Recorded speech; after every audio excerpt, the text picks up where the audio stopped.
मेवात में महिला हिंसा को लेकर रविवार को जिला मुख्यालय नुहू में स्मार्ट नई दिल्ली व वन स्टॉप सेंटर व रेडियो मेवात के संयुक्त तत्वाधान में एक विचार गोष्ठी का आयोजन किया गया, जिसमें मौजूदा दौर में महिलाओं के साथ घरेलू हिंसा, दहेज प्रताड़ना आदि मुद्दों पर प्रमुख लोगों से चर्चा की गई।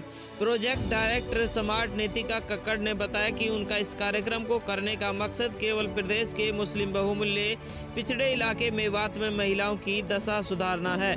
उन्होंने बताया कि रेडियो मेवात के साथ हिंसा को नो कार्यक्रम चलाया जा रहा है और महिलाओं के साथ घरेलू हिंसा या अन्य वारदात होने पर उनकी पहचान छिपाना, उनके मुकदमे दर्ज कराना व अन्य मुकदमों के अलावा दहेज प्रथा के दानव का अंत कैसे हो इस पर भी पूरा ध्यान दिया जा रहा है, ताकि महिलाओं के साथ आए दिन हो रहे जुल्म व अत्याचारों पर अंकुश लग सके। वहीं कार्यक्रम में उपस्थित वन स्टॉप सेंटर के संचालक अधिवक्ता मोहम्मद अशफाक ने बताया कि वन स्टॉप सेंटर भी पिछले काफी दिनों से घरेलू हिंसा से पीड़ित महिलाओं को इंसाफ दिलाने में कारगर साबित हो रहा है।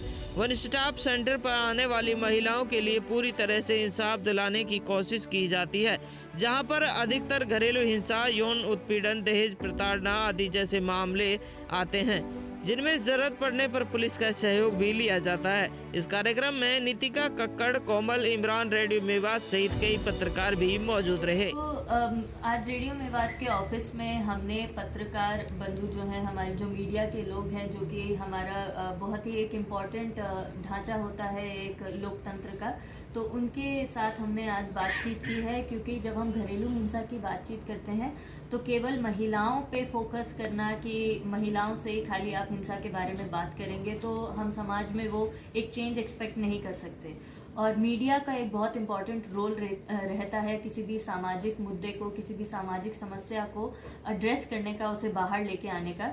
तो इसीलिए आज हमने ये चर्चा कुछ मीडिया के कर्मियों के साथ, यहाँ पर लोकल मीडिया के साथ मेवात में की है, ताकि घरेलू हिंसा पर हमारे मेवात में जो एक परेशानी है, जो एक सामाजिक समस्या है, इस पर बातचीत हो सके। और इस वर्कशॉप में हमने मीडिया का क्या रोल हो सकता है, क्या कर्तव्य हो सकता है, क्या उनकी ड्यूटीज हो सकती हैं, इन सब चीज़ों के बारे में भी बातचीत हमने की है। कितने दिनों से इस मुहिम पे हम लोग काम कर रहे हैं और अभी तक किस तरह की कामयाबी मिली है, ताकि आगे की रूपरेखा को समझने में आसानी हो? अब तक कहाँ तक हम पहुँच सके हैं? जी, तो हमारा जो ये एक मुहिम है, इसका नाम है हिंसा को नो।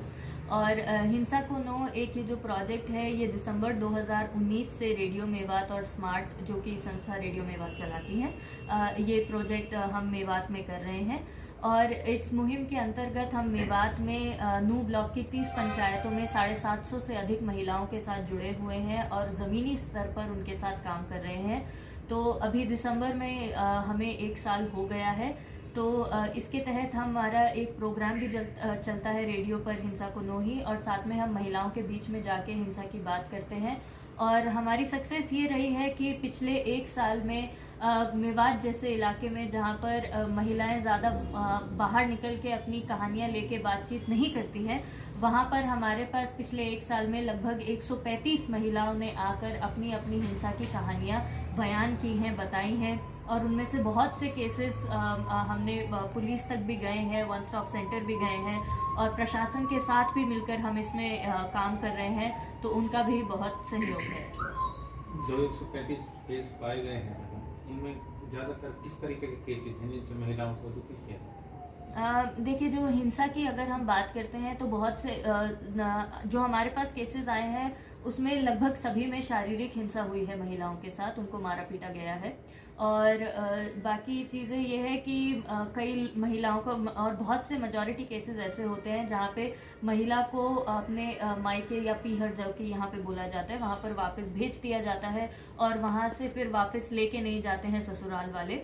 तो केसेस हमारे पास ऐसे आते हैं कि कई बार वजह दहेज रहती है, कई बार वजह ये रहती है कि जो महिला है वो मतलब उनका बेटा नहीं हो रहा है या वो बेटा पैदा नहीं कर पा रही है। और कई बार बहुत मतलब परिवार के अपने अंदरूनी मामले भी रहते हैं। तो कई ऐसे केसेस नहीं है, मतलब ऐसा नहीं है कि सभी केसेस में रीज़न एक ही है, अलग अलग रीज़न है, बहुत कुछ है। बट वही है कि आखिरकार शिकार जो होती है हिंसा का, वो अक्सर महिला ही होती है। तो के जो उपाय सोचे हैं प्रशासन से मिलके और आपके उनके बारे में? जी, तो इसको एड्रेस करने के लिए, इस परेशानी के लिए हम प्रशासन के साथ, जो हमारे वन स्टॉप सेंटर है उनके साथ भी मिलकर काम कर रहे हैं। जो हमारा विमेन एंड चाइल्ड डेवलपमेंट जो डिपार्टमेंट है, WCDPO है, मधु जैन जी हैं, उनके साथ भी हम मिलकर काम कर रहे हैं। DC साहब और SP साहब का बहुत सपोर्ट है हमें, और पुलिस के साथ भी काम कर रहे हैं, वकीलों के साथ भी काम कर रहे हैं। और अभी 3 दिन पहले SP साहब की मदद से हमने पुलिस की भी एक वर्कशॉप की थी इसी मामले में, वो भी यही रेडियो मेवात के ऑफिस में हुई थी। तो हमारा मकसद ये, हमारी स्ट्रैटेजी ये है कि महिला को खाली अपना एक वो ना बनाते हुए कि महिला के साथ हिंसा हो रही है तो खाली वही जूझे उससे, ये ना बनाते हुए हम जितने भी सरकार के संस्थागत ढांचे हैं जो उनको साथ में लेकर चल के इसके साथ हम इस इशू पर काम करने की कोशिश कर रहे हैं।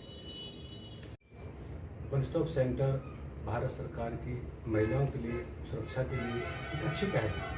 उसके अंतर्गत हमारे वन स्टॉप सेंटर पर 171 केस दर्ज हुए हैं। मोस्टली डोमेस्टिक वायलेंस के, घरेलू हिंसा।